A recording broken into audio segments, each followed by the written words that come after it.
Hello, it's time to start another reading vlog. If you're wondering about the outfits, because I'm going to a tea party. So anyways, yeah, that's the wig. I didn't dye my hair, don't worry. But, yeah, this hat is crazy. But anyways, I started reading, or listening to the audiobook of A Night of Wings and Starlight by Alexis Menard. El Menard, whatever.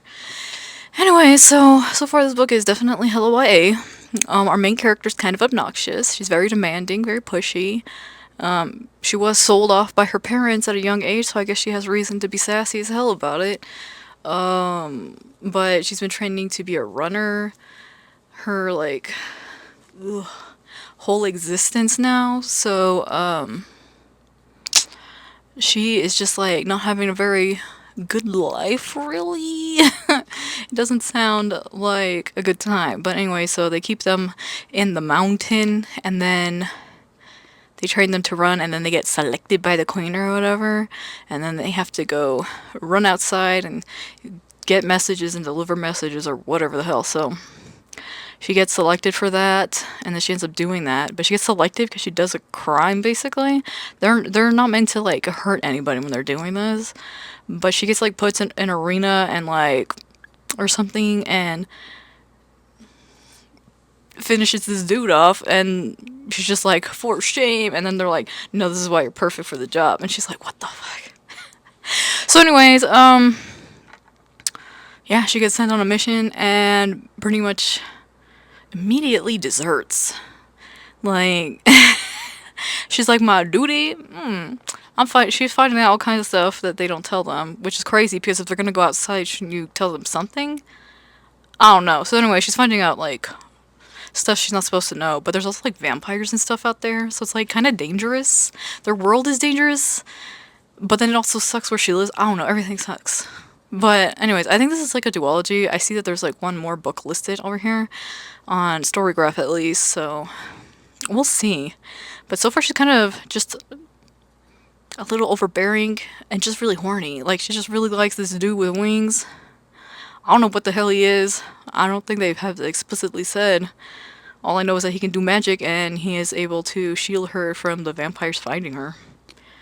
So I don't know. Anyways, that's what it is. So far it's just like a quick read. I like this is definitely not going to be a 5-star, but it is kind of somewhat entertaining. So we're just going to roll with that. But yeah, that's where we're at right now. Oh, and I did read a little bit more of Beasts of Carnival, but not that much. And yes, it's still reading like Caraval, but in a different font, basically. So take what you will from that, but yeah, it hasn't really changed much from that yet. So, yeah, it's very vibey. Same as, like, even the same style. So, trippy stuff, magic stuff. Yeah, but the difference is that everybody's really racist too. One of our main character, well, the main character, I guess, Sophia. She is. I think they said she's mestizo, so she is on the browner side, and so everybody's really racist to her and thinks she's a servant. Yeah, I mean she was, but then she was freed, and now she's there with her friend who used to own her. It's a weird time. It's like there's a different connotation and a different level of like, you know, instead of on Carval where they're sisters, they're not sisters in this one. One girl owned the other girl, and now they're there to get her, the rich girl's dad, but then our main character Sophia, she's there to get her twin brother's soul, and so they're there to find their people. But the dad sounds like he sucks. Like he's been there for a long time, and it took them a long ass time to decide to go and look for him. Like, I'm not even sure that the girl was even going to go look for her dad. Like, our main character was definitely saving up money so that she could go on that boat and try to find her brother. But this girl, it sounds like she's just tagging along because she's like, oh, I guess if you're gonna go, then I'm gonna go look for my shitty ass dad. Well, girl, your dad didn't come back. Like, just count your blessings on that one, probably. But anyway, so, he went for the milk. Didn't come back. But anyways, so everything's just slightly, the setup's a little bit different, but it's kind of mostly the same. So, nothing new to report at this time.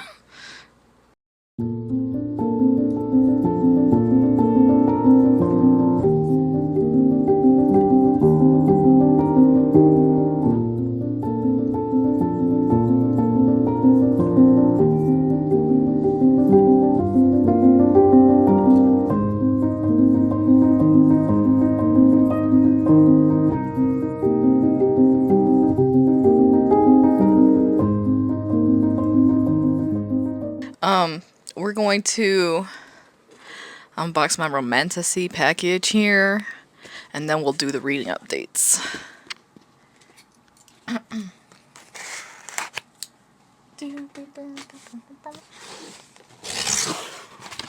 Ooh, oh, I think I know which one this is.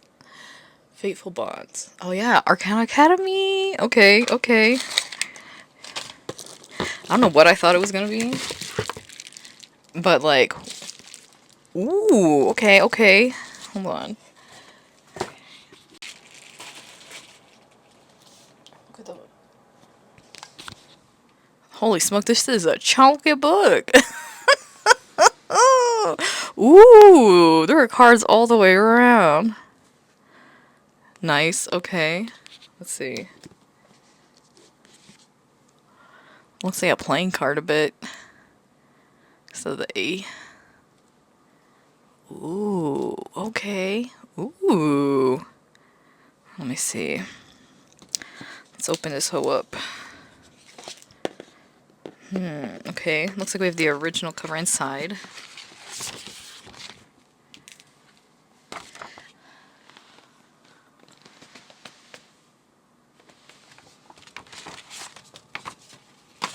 Alrighty. Oh.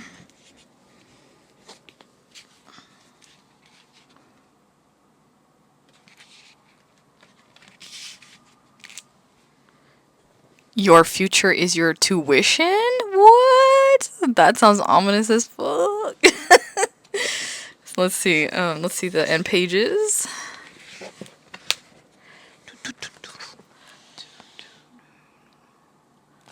Ooh, okay.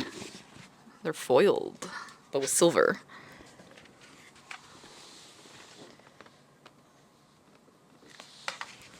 This looks like it's gonna be really interesting. Like, ooh, I'm excited to read this. Okay.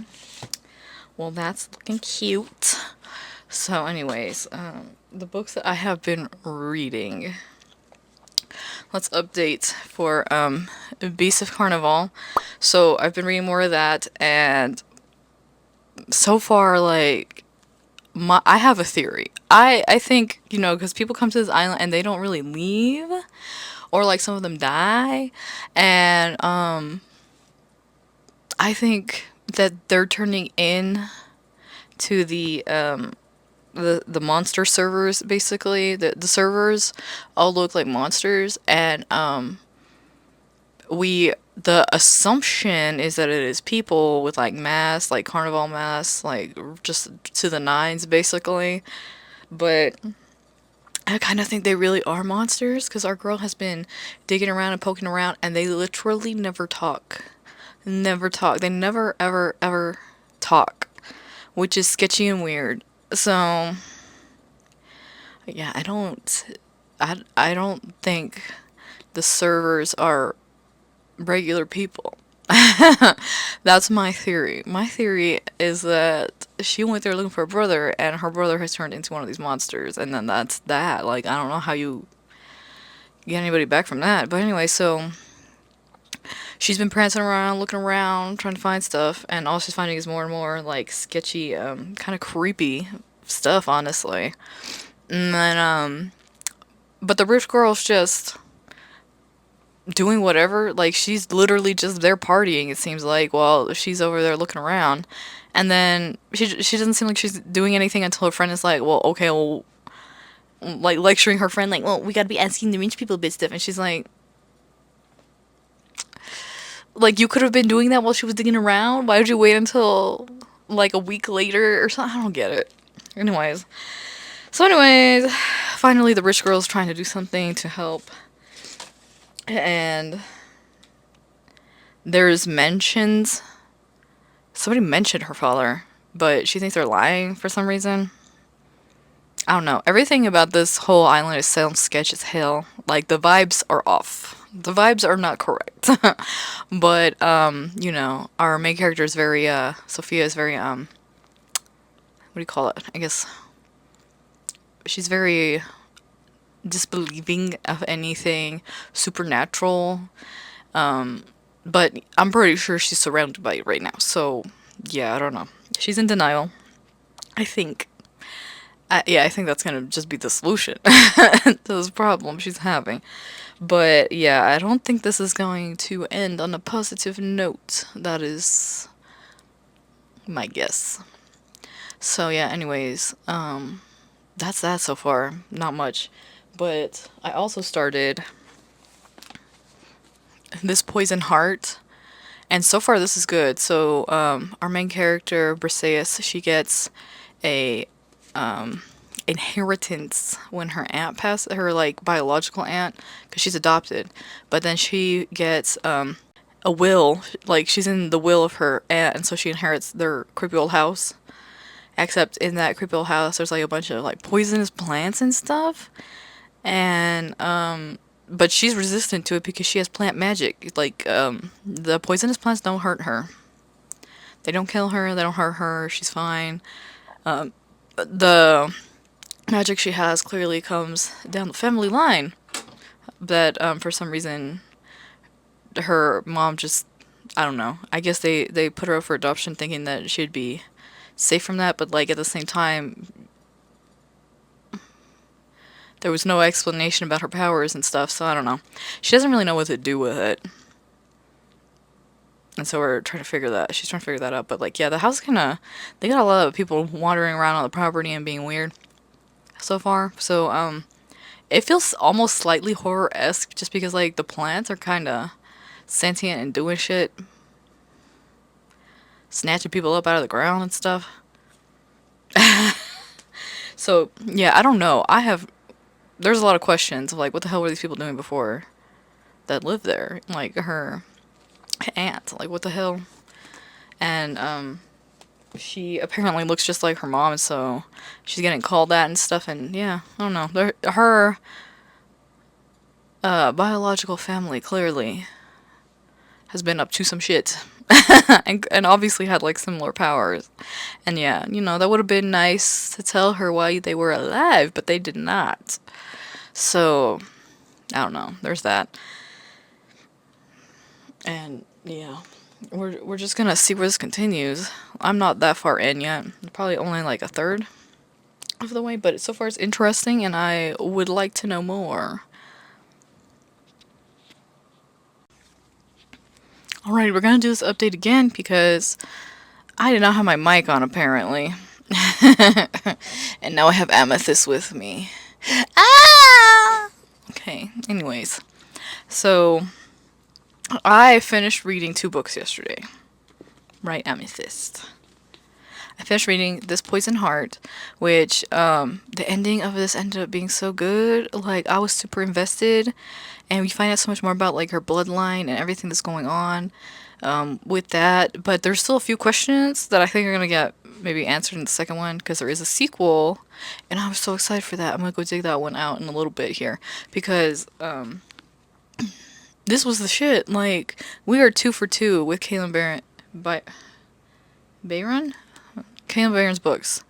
2 for 2 so far. I'm liking her books, and so I think I'm going to be reading a couple more of her books in the next vlog, honestly, because I have a couple here. I have the Cinderella one, and from the library I also got one of the horror ones, straight up horror, because like this one I feel like it started touching into like a couple of like horror elements, but I mean it's not scary or anything like that. But this one, it has mystery. Like, we're trying to figure out what's going on with her family, and people in the town are just really sketch.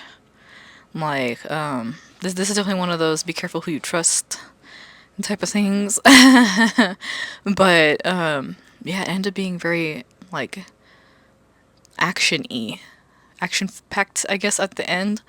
and I was into it. So anyways, I'm just I'm into this book. I'm into this book and I'm excited to read the second one, and it was worth it. It was worth the read. I gave this 4.5. The only reason it's not a solid 5 is because there are a couple of like kind of YAE parts that I didn't care for, but for the most part, this is a very solid book, and I'm here for it. So yeah, I'm continuing with this for sure. And so after that, a less interesting book. I finished reading. Oh man, I can't ever remember the name of this. One of those word salad ones. Night of Wings and Starlight. I finished that one too while I was playing Fields of Mystria. And that one is just like, I don't know. That one, I did not care for the main character. She's a 16-year-old, like, demanding girl that acts like the world owes her. Like, she just makes so many demands and it's like so entitled, and I didn't care for that. My cat's tripping. Anyways, but I did not care for this main character. Mm-mm. She's a 16-year-old murder hobo, and then she gets with this wingy man who's like 300 years old, talking about he waited his whole life for her. What do you mean you waited your whole life for her? Your 300 years of existence for this girl that acts like every other teenage girl? She's so cocky. She's so cocky. I did not care for that. She's a cocky murder hobo girl. That's her whole thing. And you good? Anyways, so where was I? So yeah, I gave it 3 stars. I am just not super into that book. Like, I'm not gonna continue it. I think there's one more, like it's a duology, and I debated like, do I just read it so that way? Yeah, but I don't know. Like, I almost DNF'd it, and then the end, I was like cringing. There was just some like just over dramatic part. Oh, I don't know. Like, yeah, bits of it felt over dramatic for like no good reason. I was like, do we really need this? I don't know. I don't know that we really need that. So yeah, I don't feel the need to continue with this one. So we're just gonna leave that at that. And then so that's that. Anyways, and then I did read some more of Beasts of Carnival. I am kind of taking my time with it because it's a very vibey book. So I just, I'm reading a little bit here and there, like at night or when it's cloudy, because it's a vibe. The book is a vibe. I would still say it's very similar to Caraval. So if you like Caraval, you'll probably like this one.